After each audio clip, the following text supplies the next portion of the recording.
Hi everyone, welcome to episode 20 of the Knitting Expat Podcast. Yay, we made it to 20 episodes. Kind of crazy. Today is the 27th of July and it's Monday. I'm recording this bright and early in the morning and just want to say welcome. Welcome to all of you, new and returning viewers. It's lovely to have you here today. Thank you for taking the time to spend with me. I'm just give you some advance warning, and you probably already know this. It'll probably be a long episode this week. I have quite a bit more to talk to you about than I anticipated, but we'll get to that all eventually, I guess. My name is Mina. I don't know if I said that already. I don't think I did. My name is Mina. You can find me on Ravelry as Mina86, on Instagram as Mina Phillip. You can find the podcast as the Knitting Expat Podcast on YouTube, and the podcast group is also on Ravelry by the same name. Show notes for this and all previous episodes can be found on knittingexpat.wordpress.com, which is the blog, and you can also purchase project bags that I make on my Etsy shop, which is minamakes.etsy.com. And all of that is linked down below in the description box on YouTube and in the episode thread on Ravelry and in the show notes. So plenty of places for you to find me all over the place. I just want to say thank you to everyone who's been in touch over the last week, everyone who sent me messages or commented and chatted on the Ravelry group and on the Instagram. It's great interacting with everybody and getting to know people better and stuff like that. So I really do enjoy the community aspect of podcasting and the knitting community in general. So I just wanted to say a few thank yous. Thank you to Andy of Andre Sue Knits for a very lovely review for one of the bags that I sent her as part of a swap that we did, and I'll show you what she sent me soon. So yeah, thank you so much, and that's in episode 14. I think it's her last episode that she's done, so thank you so much, Andy. You had some really lovely things to say, and it's very sweet of you. I was also mentioned on Christina's Knitting Catch Up by Christina. She's a really lovely, sweet lady. She's only got a few episodes of her podcast at the moment, and I believe she's just finished designing a shawl as well, which looks really nice as well. It's quite interesting. So thank you so much, Christina, for mentioning me, and if you haven't had a chance to check out her podcast, you should definitely give her a go. And the third thank you is to Andrea of the Wonderful podcast in Australia. She's also a new podcaster. I think she's only got a couple of episodes at the moment, but she's currently knitting my Sunrays shawl for the knit along that I'm doing, and it's coming along great from the photos I've seen on Instagram, and I love the colours that she's chosen for the shawl. So, and she's got a really interesting podcast. She's really lovely. She does sort of like out and about segments, so she goes out. She's from Canberra. She does little out and about segments from when she's out and about in Canberra. And I always find that quite interesting to see where people live and hear more about their lives as well as just the knitting stuff. So if you're interested in that sort of thing, make sure you check her out. I think that is it for this week. I'm still a little bit behind on podcasts and catching up on episodes and stuff, so if you have mentioned me and I haven't made note of it or anything, thank you so much. I just haven't got around to catching up on everyone yet, so but yeah, thank you. An outline for this week's episode is I will talk to you about my finished objects, of which I have a few, whips and upcoming stuff, needle adjacent sort of things, knit along news, some project bag news, acquisitions, question and answer section, and then my week in review, kind of my regular segments, I guess, as it were. I also have a little tutorial type thing that I'm going to try and do on camera today and see how this turns out. If it doesn't work out, I apologise, but you'll see how it goes. Right, so starting with finished objects. The first one I have to show you are these bad boys. So these are some Rose City rollers that I knit out of mini skein leftovers from mini skeins that Carrie from Freckled Whimsy had sent me for my sock yarn blanket, or my Cozy Memories blanket. And I showed you the blanket last week, and I'd only just started these socks. I'd only just literally done the cuff, the rolled cuff bit. And what I did was, I had quite a lot of leftovers from the mini skates that Carrie had sent me. She sent me really generously sized minis. And so what I did was I split all the leftovers and magic knotted them together to get the identical striping. And it's almost exactly identical in terms of where the colour changes happen. I think it's like half a row off. Yeah, and so there's a mix of yarns in this. I'll go through the yarns really quickly. So it starts at the top. The cuff is Desert Vista Dye Works, If They Killed Daryl. Then it's 3 different cakewalk yarns. Yeah. All of them are colorways unknown. So it says this like sort of speckled minty green, and there's this darker green, and then this sort of like teal, black and purple. Then the next one, I'm trying to remember because these are not in the same order. The next one is Republic of Wool, colorway unknown. Then it's Spun Round Pegasus. Then it's Cyborg Craft Room Rainbow Unicorn Fight. Then it's Allegria, colorway unknown. Desert Vista Dye Works Pitch Perfect. And then the toes, the very tip of the toes, is My First Red Year. So those were fun. They knit up super quickly. They only took a couple of days to finish them. And yeah, really, really fun. My second pair of Rose City rollers. Not my last, I doubt. I'll probably end up doing more sort of mini skein, leftover Frankenskein rollers, as I'll call them, because they're a good way to use up leftovers of mini skeins that are too small to use for anything else. Like, I probably could have added another square of each of those to my blanket, but I kind of think having them as socks is more fun. My second finished object, I should mention, the Rose City roller pattern is by Mara Catherine Briner, who is Orange Knits on Instagram. And I'd knit the large size, which is 72 stitches on 2.25mm needles. I probably could have knit the smaller size, the medium size, but I just like the fit of these ones, so I thought, why not? And it used about 52 grams of yarn. So if you do knit the smaller size and you don't have UK size 8 feet, then you could easily get away with less than 50 grams or around 50 grams of yarn, which is great. And yeah, and I just magic knotted the ends of the minis together, so I didn't have any extra ends to weave in, just the beginning and the end, really, nothing else in between. And because they are just socks for me, I don't mind if every now and again like a knot pokes through. I just poke it back in and it's no big deal. And like I said before, I think I mentioned this before, I'm not particularly hard wearing on my socks, so I'm not worried about them wearing through, because I'll probably just end up wearing them around the house, or at most with a pair of trainers every now and again. Next up, I have another pair of socks.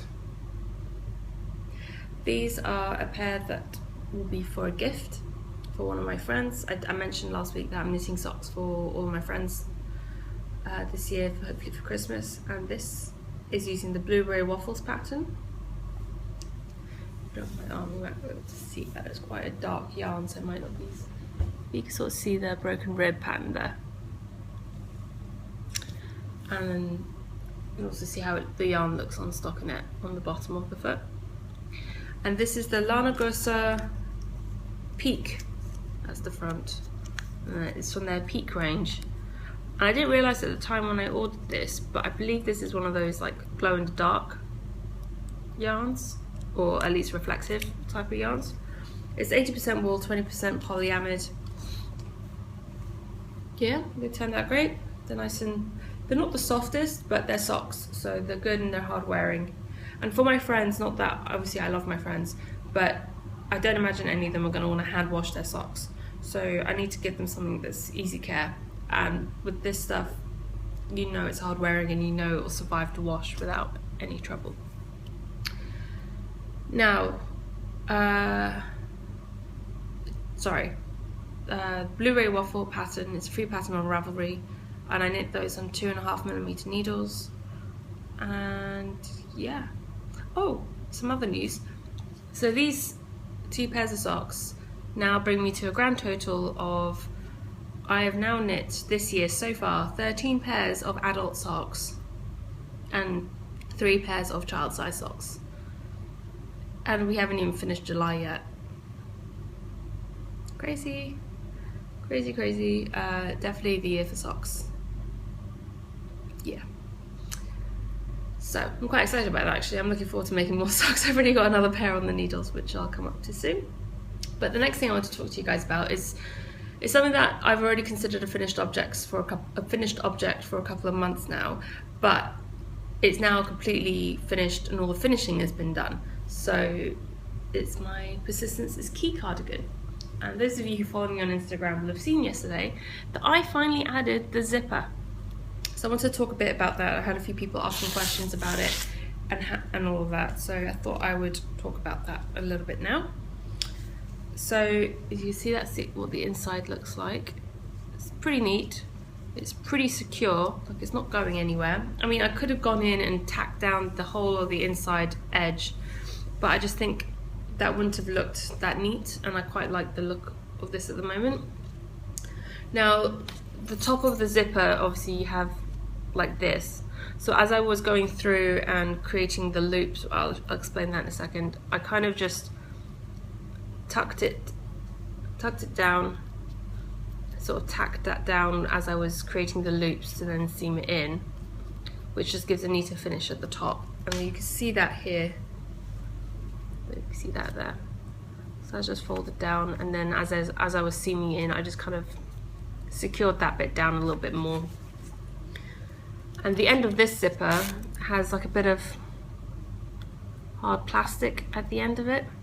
So again, that I just sort of rounded with scissors because it was squared off and quite sharp. So I rounded it with scissors, and then I kind of just wrapped the yarn around a few times to secure that end down as well. You can see it better on the inside. So just at the ends, I did loop around the ends just to make sure those stayed snug. The method I used is the loopy crochet chain type method. So you kind of crochet chain into the zipper. I've kind of created a little sample one here to show you guys how I did it. Now I used a tutorial by Stacey, who does Very Pink Knits, who I know I've talked about a bajillion times on this podcast. Honestly, she has some of the best like video tutorials on YouTube, and she has a video tutorial for how to knit a men's sweater, which includes like a zip down bit at the front, and for that she uses this method to sew in the zip. And I believe it's from Interweave magazine from several years ago was when this method was first published, I believe, or at least published in a magazine. And she still uses it for this pattern. She shows how you do it, and I believe if you go onto that video, which is called How to Knit a Men's Sweater, it starts at about 25.5 minutes is where the zipper section of the tutorial begins. But I thought I'd just really quickly show you how I did it, because she uses a tool called a knit picker. I can't find one here, I don't have one here, and I can't be bothered to wait for one, to order one from Amazon and then wait to get one when I go back to London and blah blah blah. Anyway, so I got one of these really, really teeny tiny crochet hooks. I don't know if you can see that properly on the screen there. This is a 1mm crochet hook. It is absolutely dinky. But it's also got a sharp enough point that you can just poke it through a zipper. So I've just randomly made marks here, but you sort of basically you line up the zipper with the wrong side of the knitting that you want to attach it to, and you sort of just mark where each stitch is on the wrong side, so you know where to put in the chain, where to create the chains. And I've just marked it with a Sharpie or a permanent marker. If you're going to do that, make sure whatever you're resting the zipper on, you put like a piece of scrap paper underneath it, because I may have accidentally marked my table. I got it off, it's fine, but just forewarning you. So once I poke in the crochet hook, I poke it in right to the base where this starts, because that's wider and then it makes it easier to pull the yarn through. I mean, this is a 1mm hook and I'm threading through with worsted weight yarn, and you could tell I'm not a crocheter because I'm doing this with my right hand. So I just loop it around the hook, and then I don't know how well you can see this, and then you just basically yank it through, do the best you can. It's not always great. And then loop it onto the crochet hook, and then you just chain it through. You slip stitch it, and there you go. You just keep going, and then you just get a little chain of crochet chains, slip stitches. And to start it is relatively simple as well. You just start with one loop and you leave that sitting on the crochet hook until you get the next one up, and then you can, and if the crochet hook falls out, it's no big deal. Just try not to pull the loop through. Pull it. And then that's pretty much it. She demonstrates it much better in her tutorial. I did not know if you could see any of what I just showed you. Okay, and then let me just trim that end off. Ooh. Sorry. This is not going well. This is why I don't do tutorials. People keep asking me if I can do tutorials for things. This is why I don't do them, because I just, anyway, do not have the best setup for it. Anyway, so we sort of end up like that. And then what you do is you thread a tapestry needle, just as you would do for, it's very similar to when you want to do a mattress stitch, except you go through one of the chains, kind of like that, and then you go through the corresponding stitch on the wrong side of your knitting. So be it a purl bump or a couple of purl bumps, or horizontally through a knit stitch. So I'm trying to see, so on the purl bumps I would go through 2 to make it secure, and then on the knit stitches I would go through kind of like that. No idea if you can see any of this properly or not.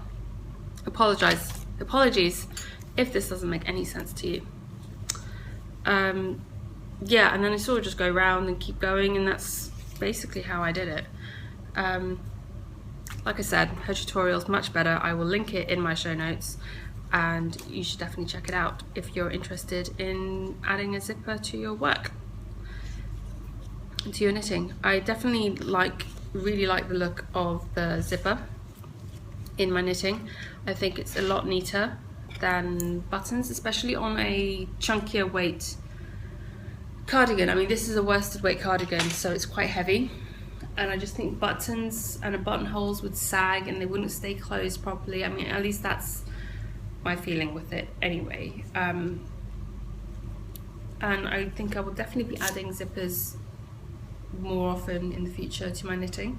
It just depends really as well, because you'd have to find the zipper of the right length. It'd be quite hard to trim these zippers down, especially as they're opening zippers at the bottom.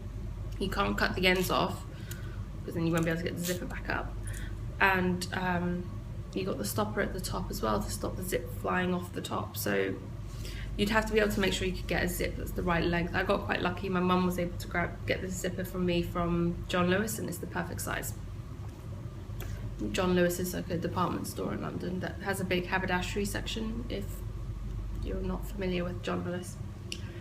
But anyway, so I'm really happy to have this sweater cardigan finished.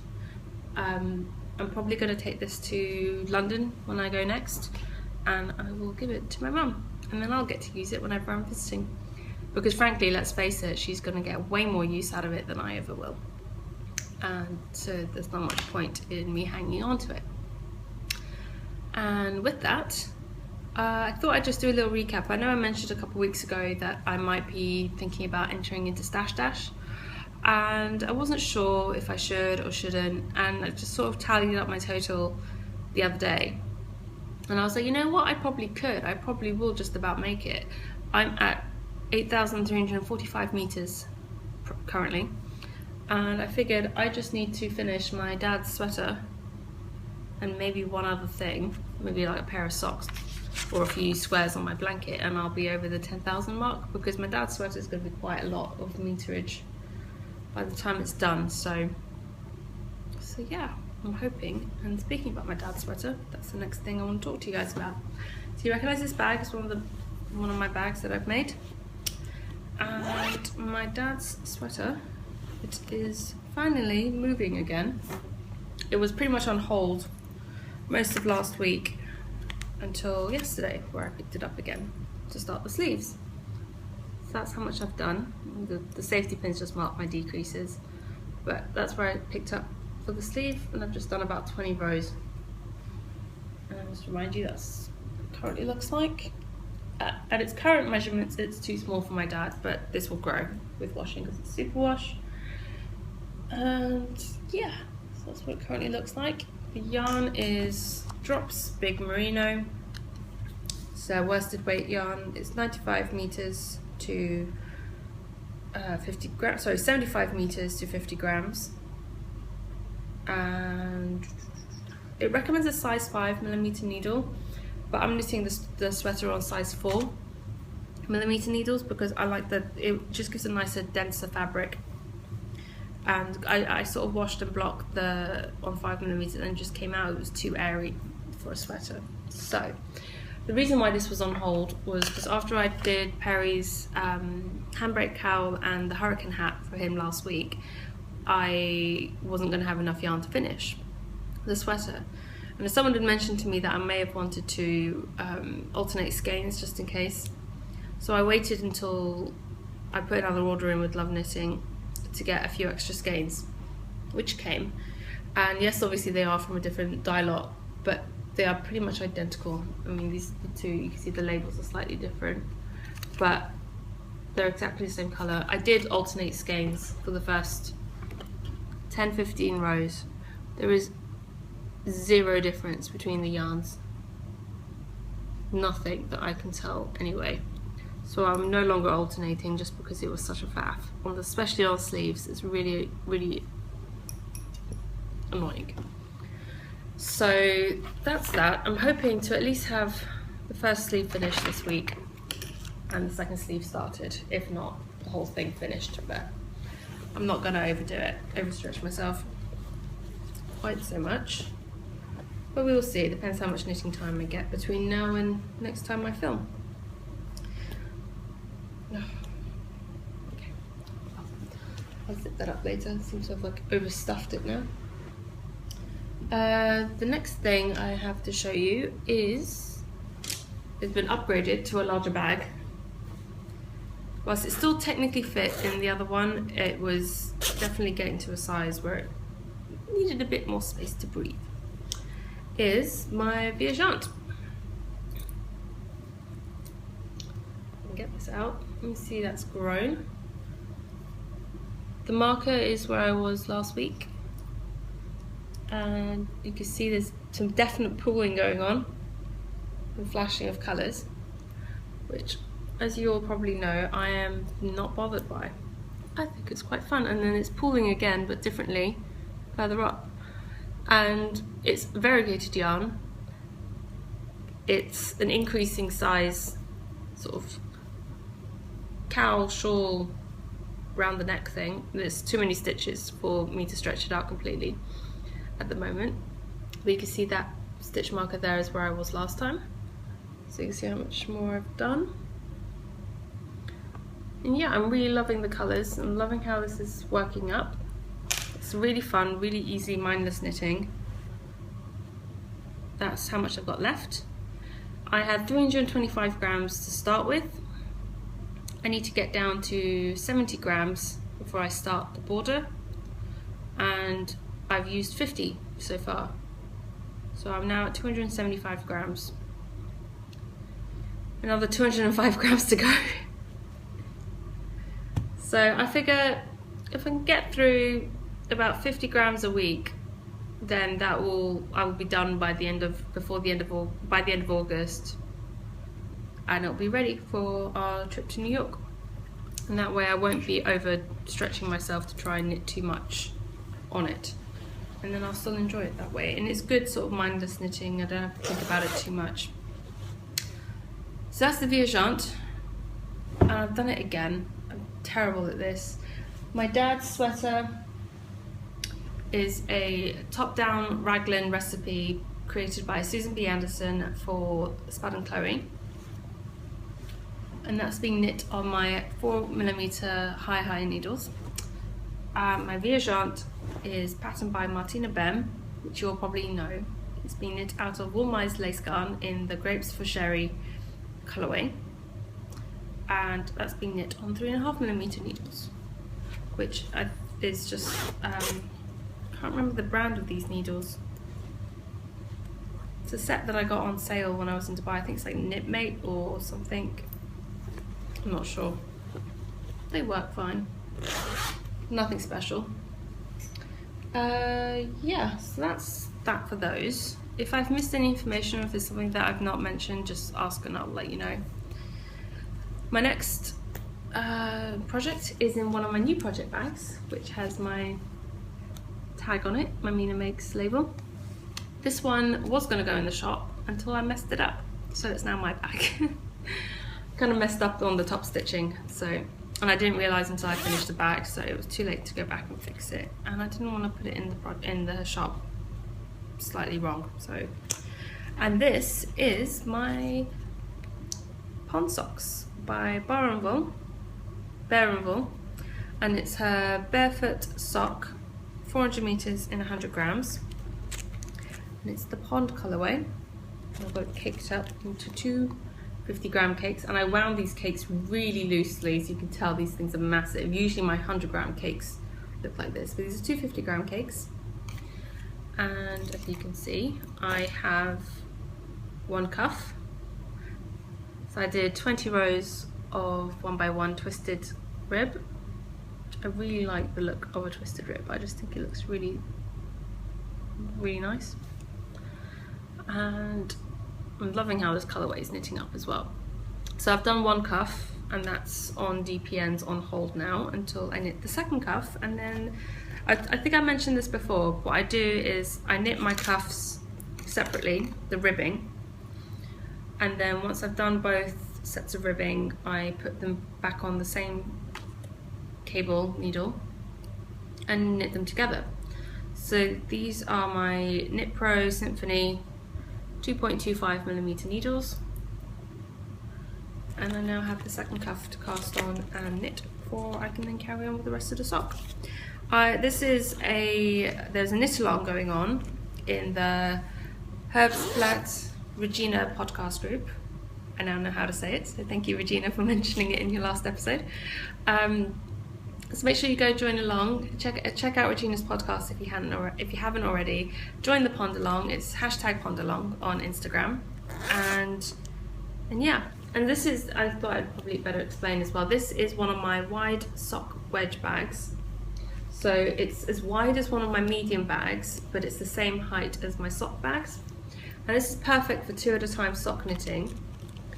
And as you can see, I've got two very sort of like loosely wound cakes of yarn fitting in there. I mean, you could easily fit 200-gram cakes in that. There's still so much room. You could knit a shawl in one of these and it would not be a problem. It would fit perfectly. So it's a really good size project bag. I really like it. So that's my third work in progress. I'm not showing you my sock yarn blanket this week because frankly I've done no work on it, so there we go. And yeah, I'm just doing a plain vanilla sock on those pond socks with a Fishlips Kiss heel. I'm using 68 stitches for me. So usually on 2.25 I'll use 72 stitches, but the barefoot sock yarn is slightly thicker fingering weight, so I think I'll be fine with 68 stitches. And yeah, so that's it for what's on my needles. What I'm planning is I have plenty of socks that I'm planning as gifts for friends and family, so those will be happening over the next few weeks. I'm also going to start a shawl design of my own soon. I've swatched a few ideas and I've kind of ummed and ahed and flipped back and forwards on a few things. I think I've finally settled on what I want to do. I keep sort of going back and forth in my head on it, which is really annoying because I have so many ideas, but it's just really hard to sort of crystallize and find and settle on one. But I have picked the yarn, so at least there's something. And this is what I'm going to be knitting it in. I believe I showed it to you last week before I wound them. And the cream The beigey cream natural colour is Cascade Heritage sock yarn in colour 5681. It's just like I think it's called beige or cream online. It's a neutral. And I'm pairing the neutral with a really bright rainbow gradient. So it starts with sort of like a pink to an orange to a yellow to a green to a blue to a purple, and it ends on black. And this is the rainbow black gradient sock blank, and Danny from Little Bobbins sent me this as part of a swap that we did earlier this year. I unwound the sock blank, I turned it into a hank, and I soaked it. I actually ended up having to do that twice because I didn't do it right the first time. Soaked it to get as much of the kinks out as possible. It's still a little bit kinky, but way less kinky than it was when it came out sock blank. The reason why I did that was because I was a bit concerned about the difference in tension when knit up with a yarn that wasn't all kinked up from being in a sock blank. So I just think it would go better together like this. So these are the colours and the yarns that I'm using. I haven't started it yet, as you can probably tell. I'm hoping to get started on that this week. I think I still need to swatch a couple of ideas and crystallise further what I want to do, but I kind of have the idea, and it's going in one of my favourite project bags that I've made. Yeah, that's one up. That's the next upcoming thing. I am also planning on doing a test knit. I'm going to be doing a test knit for Maria of the Stitched in Sweden podcast. And this is the yarn that I've picked out for it. And Maria hasn't quite decided if she wants this to be a secret test or a non-secret test yet. So I'm allowed to tell you it's a pair of mittens, but at the moment she's told me I'm allowed to show you sneak peeks as I knit them, but not the whole thing. But she's not sure yet if that's... Anyway, I'm going to wait for her to let me know whether or not I can show them before I show you anything, but I can show you the yarn because I haven't started knitting them yet. So this is the yarn I'm going to use, and it is yarn that Nina from Fuzzy Love Knots sent me as part of a swap that we did, and this is yarn that's come all the way from Chile in South America. Jeez, my brain is not working quite right this morning. And this is a Corridel, which is sort of the local wool in Chile, and I believe it's hand spun and hand dyed locally there. And she says she's used these for socks, even though it's a single ply. She says she's used these for socks and they've held up pretty well. I'm a little bit concerned about using these for socks purely because they are single ply. But I think Corridel's a much more rustic and hard wearing wool than merino, so maybe it would be okay. But I'm planning on using this for the mittens because I really like. I've knit with singles a few times and I really like the way they look, and they give really nice stitch definition sometimes. So I'm hoping this will be good. It's quite rustic and warm, so I'm hoping that'll be good for these mittens. So yeah, I'm excited to get that started soon. And like I mentioned before, I am completely all about wanting to knit the lace at the moment, and I think I've picked out the next lace shawl that I want to knit and the yarn that I want to knit it with. I don't have it here with me, but I have that in mind now. It's exciting. I guess I am knitting a lace shawl at the moment. The Viajante is a lace weight, although I kind of feel like the Woolmise lace garn's more of a heavy lace weight than a true lace weight. It's definitely thicker than the Drops lace, so yeah, right, okay. So moving on to knit along news, and excuse me for a moment while I reach for something. I have a basket full of goodies up here, which are my acquisitions and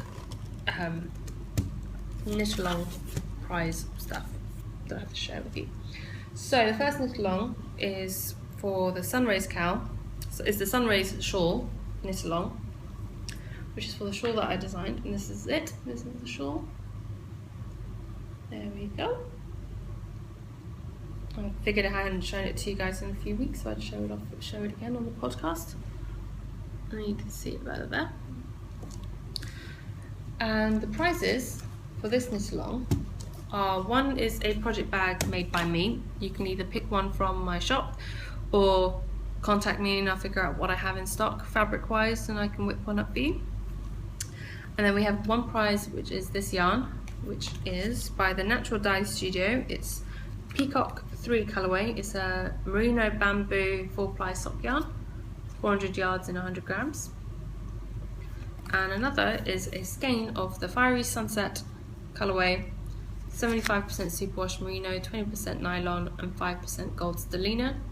And this is by the Yarn Tree UK, who provided the yarn that I used to design this, and it's the exact same colorway. So you can win a skein of that. So those are the 3 prizes for that knit along. There's still plenty of time to enter. You've, I think, about a month, maybe a little bit less than a month now to enter your finished objects. The end date at the moment is the 23rd of August. I'm thinking I may extend that. I'll see how it goes in a couple of weeks, if there are, because I know there are quite a few people who are knitting it. I'm not sure how many people are close to finishing it, and yes, so I don't know, I might end up extending that deadline a little bit to see, depending on how it goes. So that's the first knit along. The second knit along that I'm hosting is a rainbow knit along. There are a few prizes for this. One is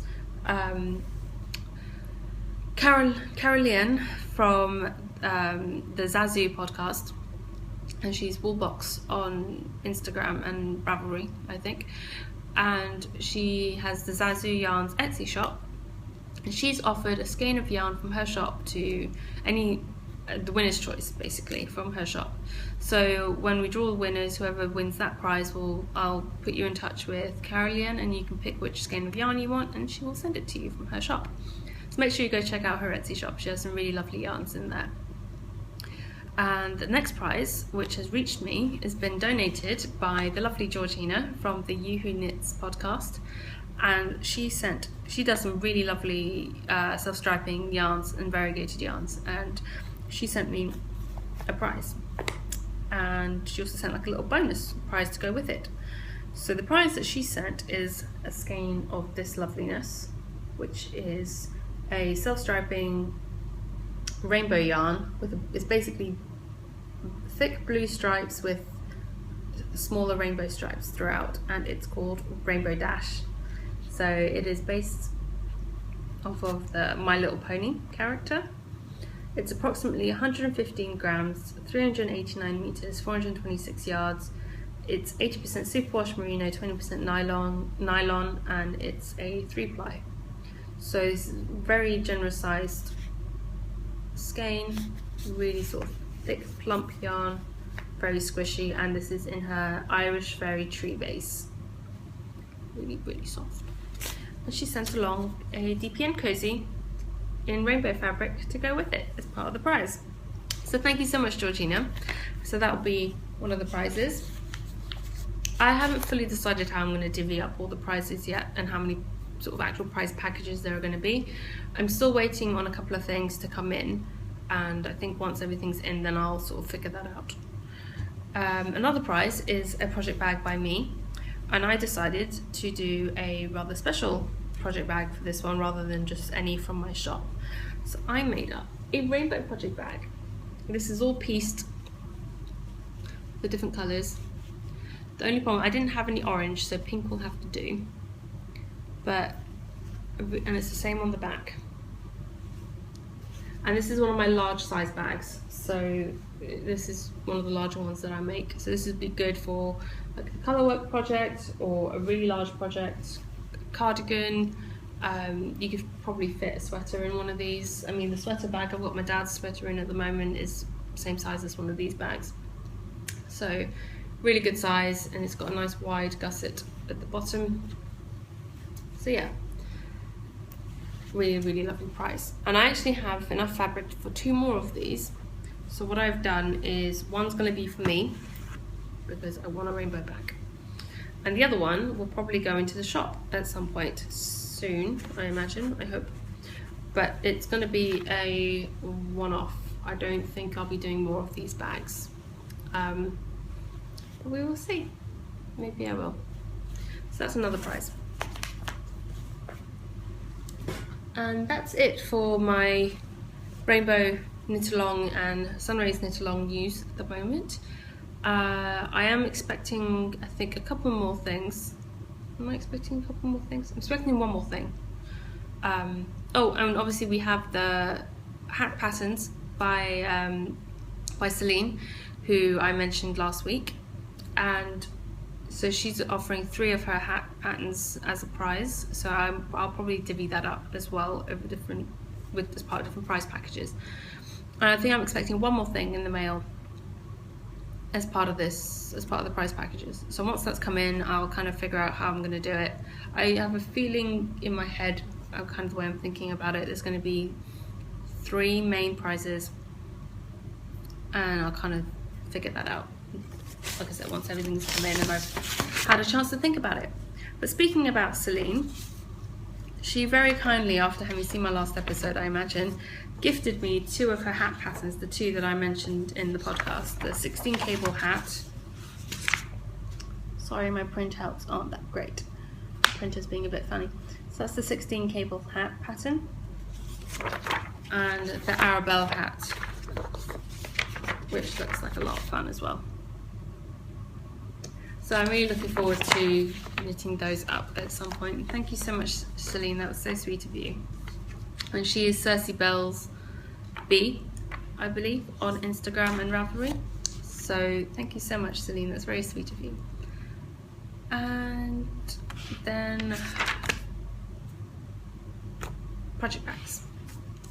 So I just mentioned that about my project bags and stuff that I have for the Knit Along prize, but I did recently have a bag update in the shop. Sorry, I'm trying to get into the right place. I had a bag update on Friday, which went really well. Thank you to everyone who has bought bag and who's been in touch about my bags and stuff. Thank you so much. You're all amazing. And everyone who's ordered a bag from me should have had a notification by now that your package is shipped. And so hopefully, fingers crossed, you'll get them soon. Shipping can be a bit random around here. I've sent mail to the US that's gotten there in less than a week, and then others that I've sent and it's taken over 3 weeks to get there. So I'm really sorry, but I can't control the postal system either here or in the US. I really wish I could. I wish I could make it go faster. I wish there was teleportation and I could just send it to you instantly, but I can't. So all I ask is that you be patient. It will get there eventually. And yeah, and also I think I've mentioned this before, but the tracking numbers that I get, I do send it with tracking, but the tracking numbers I get only track up to the point where the package enters the country that it's going to. It doesn't track to your door. But I still do that because I like the peace of mind of knowing that it's reached the country that it's supposed to go to, and once I know it's gotten to the US or the UK or Sweden or France or wherever it's going, then I can pretty much trust that it will get to its destination. So while it might take some time to get through customs or through whatever, it will get there. So thank you everyone for ordering and for your patience. So I thought I'd just go over what bags I have left in the shop. I have one in this large size with the sewing threads and needles and some buttons and stuff on there, which I think is really fun. And this is lined in a nice bright yellow. I always line my bags in a plain, simple fabric because I kind of just think you want all the focus. You don't want to have, I don't know, I always feel a bit like it's a bit of a shame to put a really nice sort of patterned fabric on the inside when not many people are going to see it. Especially on zippered bags anyway. And then I have two of my large patchwork size kitchen prints. So I have these fat quarters with different kitchen prints on them. And so I decided to piece them. And so I've got, they're all sort of, the pieces and the colours of the pieces are all the same, in the same orientation on each bag, but the actual, what's on the pieces in each square are slightly different on each. So these are also in the shop. There's two of these available. Then I have one of my medium-sized bags left in this fruit salad fabric. I love this fabric, which is also this fabric. A fruit salad with the green base, And this is actually lined in a grey fabric, a nice light grey fabric. It's really soft actually, that one. There's that. And then these two I still have in the shop from earlier updates, so these don't have my name tags on them. So one is the floral watercolour, and then the purple and grey sort of vertical stripes. Then the new small sock size bags, I have one in the orange paisley, the blue strap, and this is lined in blue.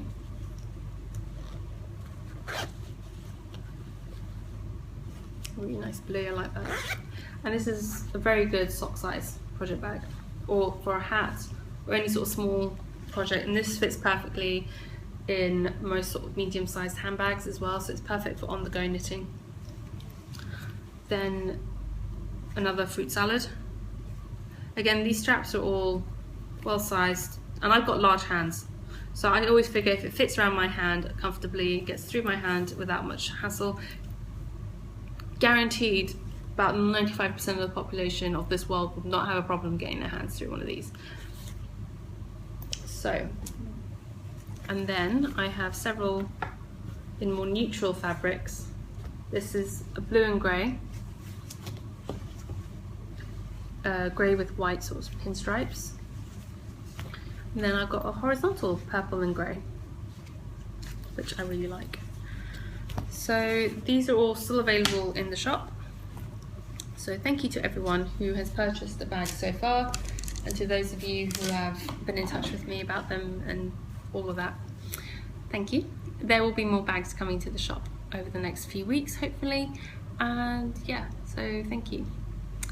Moving on to acquisitions. And I have a lot of yummy things to show you today. You see, I don't know if you can see, I've got a basket here full of stuff to go through. So I'll try and whiz through this as fast as I can because I don't want to take up too much of your time. First of all is this amazingly wonderful Doctor Who Exploding TARDIS bag, triangle bag, by Girl with the Rabbit. And she had a sale in her shop the other day for because she'd gotten a new job. So I thought I would support her, and I really like this fabric, and I've never had a triangle wedge bag before, so I thought I'd give that a go, and I really like how it is. I think it'd be perfect for socks on the go knitting as well, and I quite like the handle on this one. So yeah, I was excited to get that in the mail this week, so thank you Catherine for that one. I also placed an order with Love Knitting. As I mentioned, I'd ordered the yarn for my dad's sweater. I also ordered a couple more of my favourite 2.25mm Knit Pro Symphony sock needles. So I get the 120cm length because I do mine 2 at a time. And then I also ordered a couple more neutral skeins of yarn. It's Cascade Heritage sock. It seems to be my favourite sort of just basic sock yarn to use. It's affordable. It's really nice. It's really soft. And I got this. I think one is just called grey and one is called steel. I think this is the steel because it's got slightly blue undertones compared to this grey. But this one is 5660 colour and this one is 5602. I don't know why it's got that there. Sorry. But these are the sort of two neutrals. Again, I like the larger shawls and the larger projects, and I like striping, so I figure these will go quite well with some of my more colourful skeins. Sort of tone things down a little bit, and so I can stripe some stuff, which will be fun. And then I shared with you guys this week on Instagram, those who follow me there, that I've gotten a lovely package in the mail from Andy of Andre Sue Knits. Her sock package finally arrived. Poor thing, she sent her package to me on I believe it was the 20th of June, and it took until like the 21st of July for it to get here. It took a whole month, and yeah, she got quite concerned that it wasn't going to get here, but I trust the system. It always gets here in the end. So she sent me some amazing things. She sent me a card. She sent me the most adorable little llama sticky tab these, which I absolutely love. I think those are so cute. She sent me this really adorable keychain sock blocker set. You got a little keychain that's a sock blocker, and there are instructions for how to knit little teeny tiny sock to go on it, which I think is so cute. Which I may have to do that at some point. You know, when you're sort of just itching to have something with instant satisfaction and instant finish. I think that's what that's going to be. She also sent me some yarn, really, really yummy yarn. She sent me a sock blank.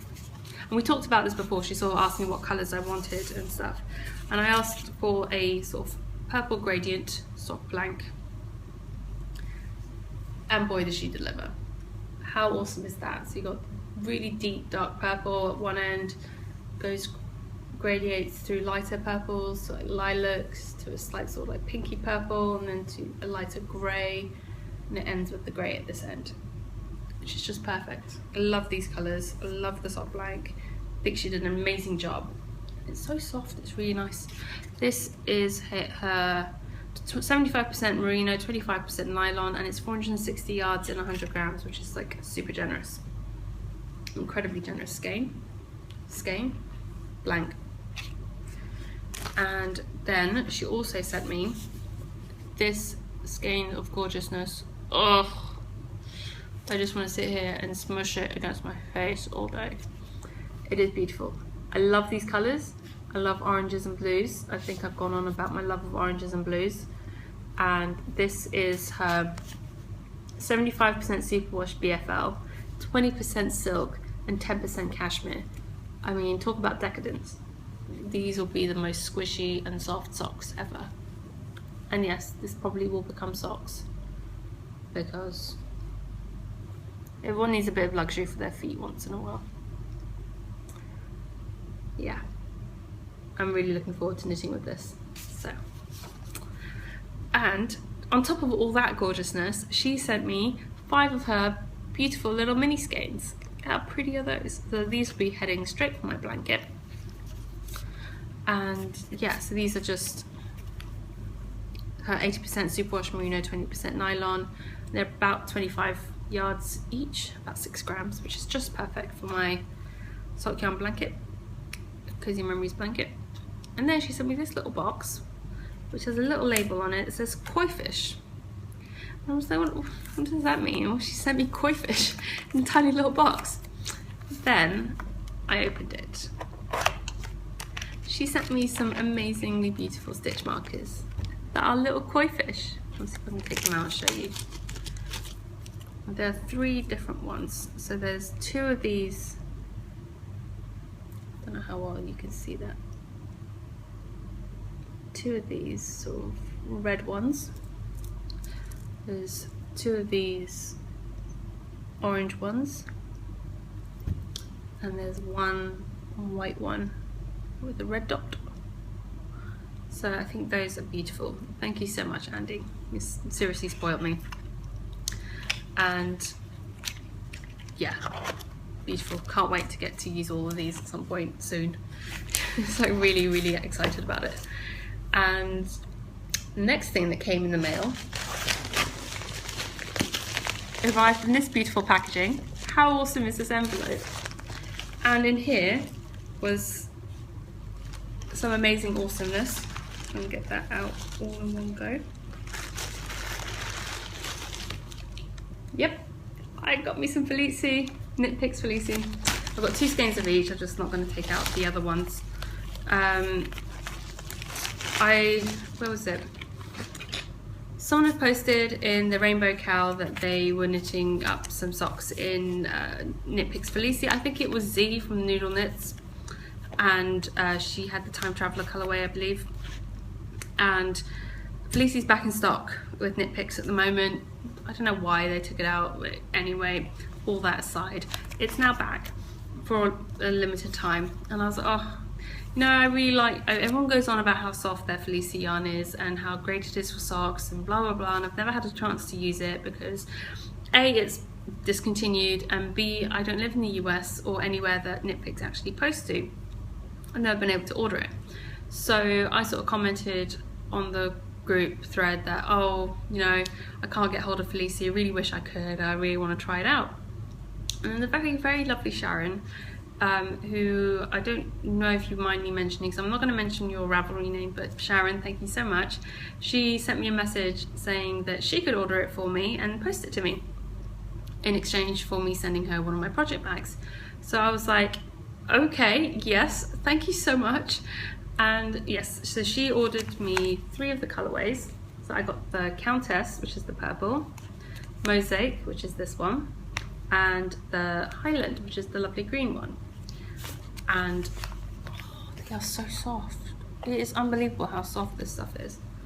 It's 80%, so it's 75% superwash merino, 25% nylon, and there's 50 grams in each of these balls. So I have 2 of each, plenty to make a pair of socks. And I now want all the other colors too. I don't know. Anyway, they're just so soft and squishy and adorable. And I can't wait to make socks out of those too. Can you tell I'm like totally all about the socks right now? And yes, so she sent me those and I'm so happy with them. Thank you so much, Sharon. And the last package that I have to share with you, let me just sort of move things back into the basket so I can clear up some space on my desk. Sorry, not very well organised today, it seems. Came from the lovely Georgina from the You Who Knits podcast, and I showed you what she sent as a prize for the knit along, but she also sent me something for me as part of a swap that we did. And her package arrived in one of these bags. It wasn't an envelope, don't worry. It was, the envelope was still there, but the envelope had been opened, and Worrying Customs has stuck it in one of these bags saying sorry for the inconvenience. Anyway,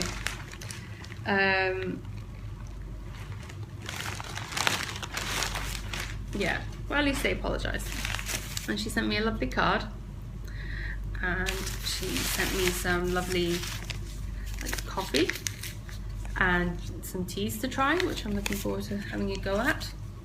She also sent me one of these DPN cozies for me, as well as one for the knit along prize, so I'm excited to give those a go. I've never had one of these, so. And this beautiful yarn. How gorgeous is that? And it's called Casually Interrupted by a Rainbow. So it's basically a grey base, and every now and again in the striping you get a set of rainbows coming up through it, which I think is perfect. It's so beautiful, it's so me. And this is also in her Irish Fairy Tree base. It's 80% superwash merino, 20% nylon. It's a 3-ply fingering weight, 150 oh, I'm so sorry, 115 grams, 389 meters, 426 yards. So I am really looking forward to knitting these up into socks as well. I think I now have at least 5 pairs of socks worth of yarn that's come in the last week, which is kind of crazy. But it seems that now that Ramadan is over, everyone's mail that's people have sent me has all started to come through. During Ramadan, it was a very slow sort of mail month, as it were. There was some posts coming through, but it was just very slow, it seemed. And to be fair, most of these packages were sent around the same time. So as soon as Ramadan was over, it was like everything just started flooding through, which is fine by me. It's fun going to the post office every day and picking something up. But that's it for acquisitions. Right, I'll move on now. Next section is questions and answers, and I'm already approaching 1 hour on this episode, so like I said, I apologise. The lovely Amy on the Ravelry group, her Ravelry name is Laman Chamama, I think that's how you pronounce it. I'm sorry if I got that wrong, Amy. She commented in the last episode thread saying that she wanted to hear more about like what I was talking about, the pork sections at the supermarket and stuff like that. Well, what that's all about is because it's an Islamic country, pork is really heavily sort of regulated, as it were. You can buy pork here, but you know, only certain places and only certain restaurants will serve it. Not everywhere serves it. I think you have to have a special license to serve pork and to sell pork. Kind of like with alcohol as well. Like it's an Islamic country. Technically, alcohol isn't allowed, but you can still get it in certain places. Usually when it's associated with hotels, at least that's what it was in Dubai. In Dubai, it was like hotel restaurants and bars were allowed to serve alcohol, and that was pretty much limited to those sorts of places. And the same with pork. But over here it's a little bit more relaxed. There are other sort of restaurants and stuff that are allowed to serve alcohol that aren't associated with hotels. But even then, they're sort of like few and far between. And we've never actually bought alcohol here. Even in Dubai, we've never bought alcohol for the house. There, we always just bought it in duty free and brought it in that way whenever we travelled or whenever people came over. If there was something we wanted, we just asked them and they'd grab it on their way through. We don't really drink that much anyway. When we moved here, we brought over a couple of bottles of wine that Perry's parents had bought for us on their first trip to Dubai, which was in like the winter of 2012. So it was over 3 years old, and by the time we got here, we opened it and it had gone bad, because obviously it must have gone bad at some point over the heat of the summer, one of the years that we'd had it. It's just, we don't drink that often anyway, and so that's not really an issue. But with pork, we both love bacon. There's no hiding that fact. We just love bacon. You can get bacon here, you can get all pork products here, you can get ham and all that, and one of our local supermarkets has a pork section. So you walk around the supermarket, it's a regular supermarket, and then in a little back corner there's a sign at the top, there's a little doorway, and there's a sign at the top that says pork for non-Muslims only. That's literally the only sort of restriction they have. They don't stop anyone from going in there. It's a warning. So if you're a Muslim and you are not wanting to go into the pork section, you know that's what it is, and you don't go in there. But sometimes it can be quite not worrying, but interesting to see what actually is in the pork section, because other than just pork products like ham and sausages and bacon and stuff like that, and pastrami and chorizo and all of those things, there's one section which is like other products that you wouldn't necessarily think have pork in them. There are you get all your bacon flavored crisps and stuff like that, which are fine. But the other day I was in there and I saw Lucky Charms cereal are in the pork section.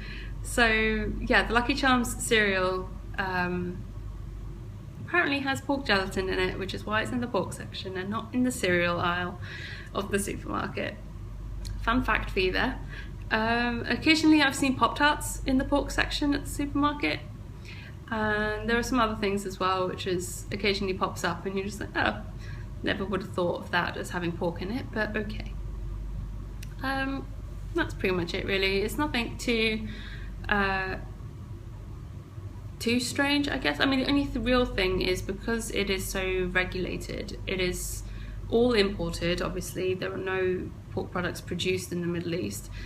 And I imagine the products are taxed as well. So it's a lot more expensive to buy pork products. So whilst we do like it and we do buy it every now and again, we don't buy it that often just because it just costs more money. I then had another question from Roxana360 on Ravelry, in the Ravelry group, and that's Roxana. Hi Roxana. She asked about covering in public and sort of clothing and what I wear over here, and whether I cover up or not.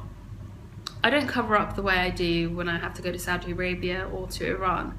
Both those countries, it's pretty much a legal requirement to cover up as a woman.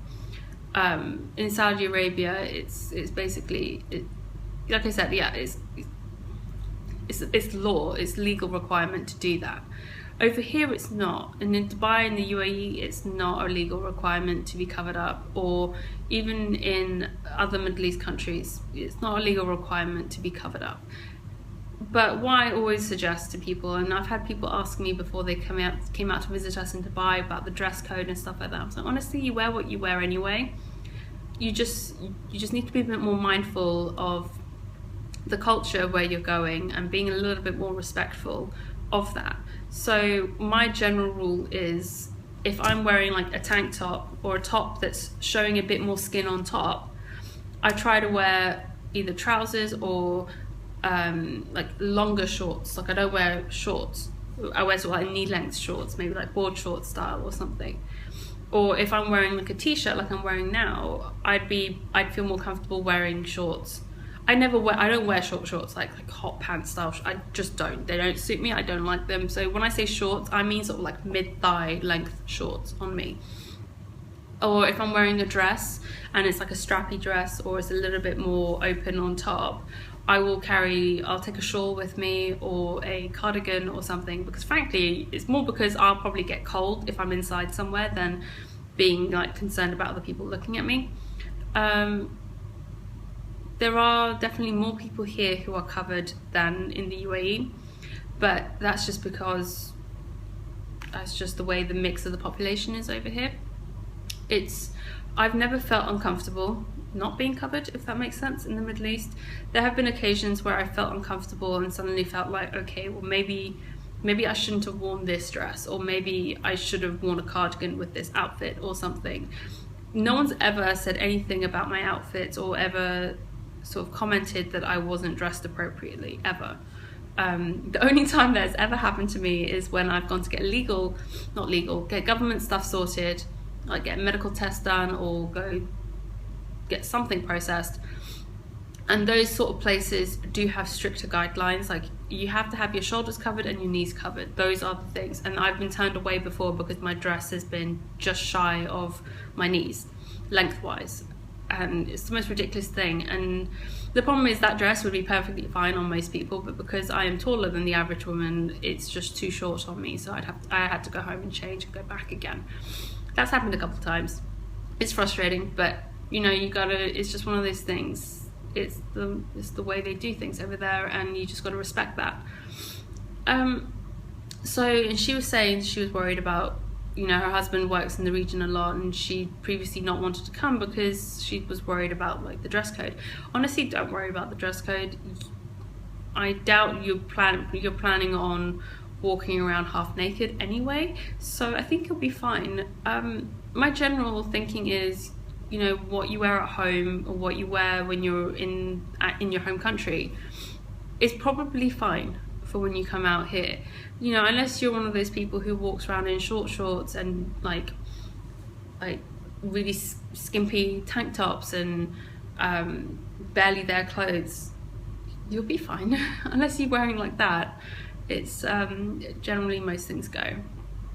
If you're going somewhere, like if you're going to visit a mosque or you're going somewhere of like religious significance and stuff like that, then yeah, you probably would have to be a little bit more covered up. But again, that's more about respect, and all those sorts of things are well signposted and stuff like that. Honestly, you'll be fine in t-shirts and jeans or usual sort of everyday clothes. Nothing really to be that worried about. Right, so time for a question for you guys. Question for you guys this week that I have is, have you ever had any interesting experiences with people's reaction to you knitting? Either to things that you have knit, to things that, whilst you're knitting, or to just hearing that you knit. The one reaction I got a lot when I first started knitting was, why do you need to knit? Do you live in a hot country?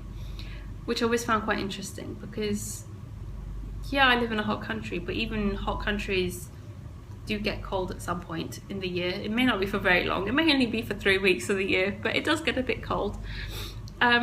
We live in a hot country, which also means there's a lot of air conditioning, which means it does get really cold. Case in point, I'm wearing this right now because I have an ongoing battle with the air conditioning in this house. I can never get it to the right temperature.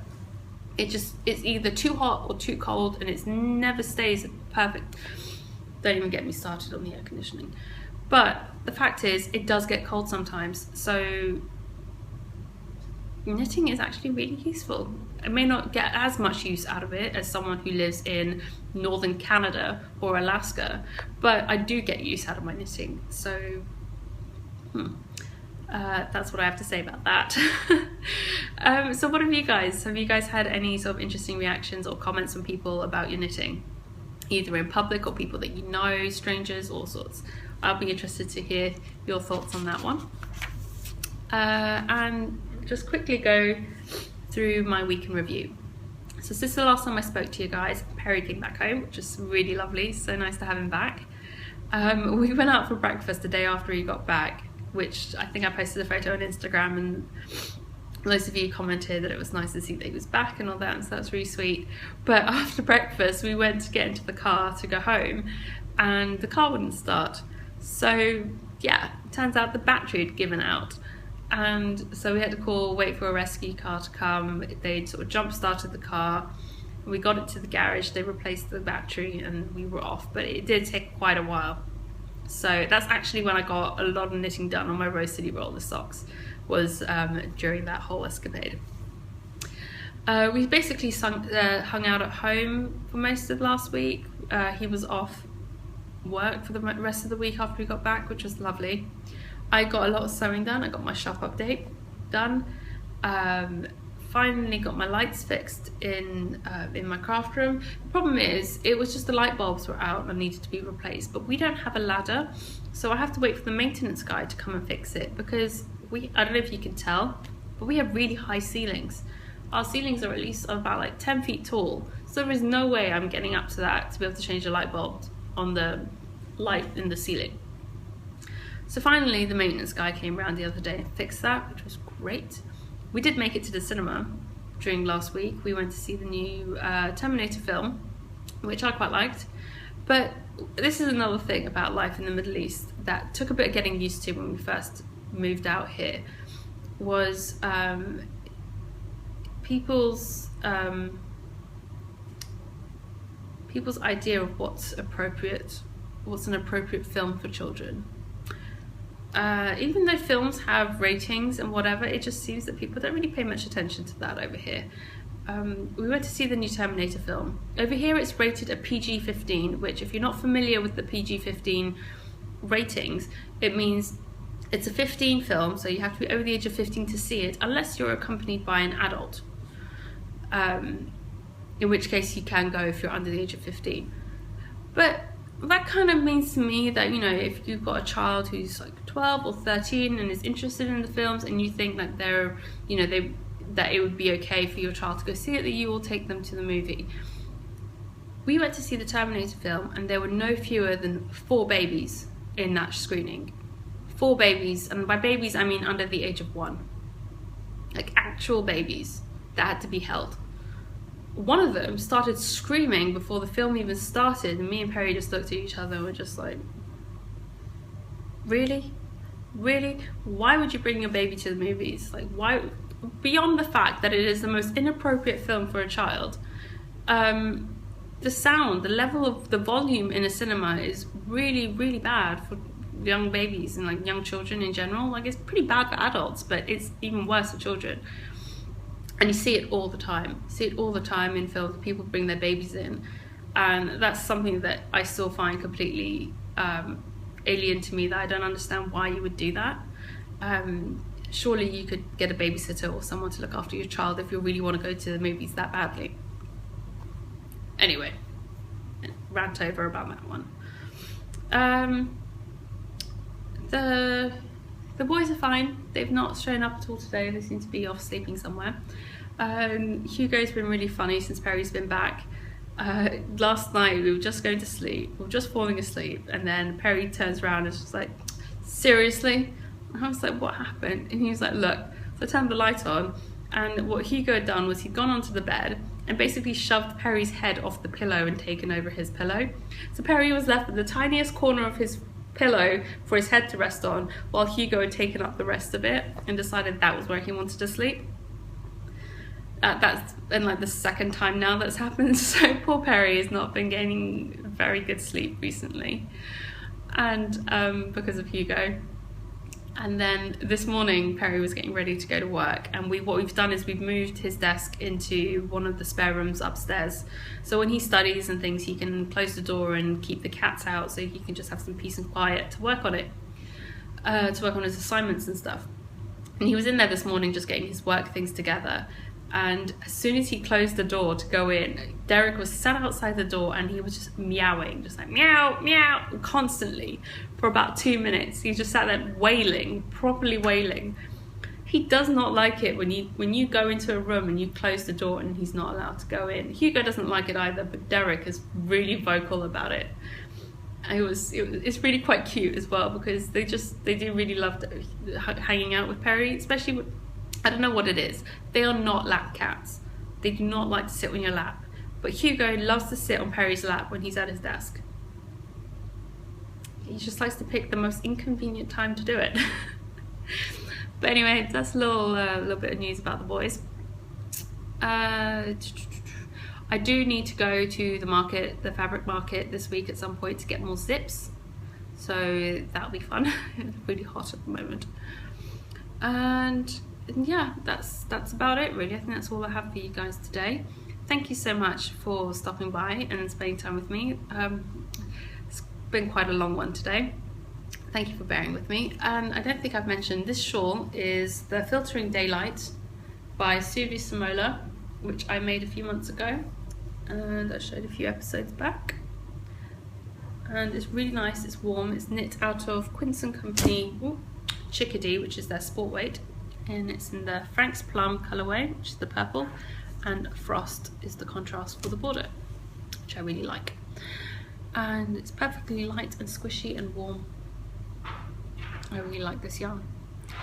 And yeah, I think that about covers me for today. Thank you so much for taking time. If you have any questions for me, there's a questions and answer thread in the Ravelry group, so feel free to ask me a question in there.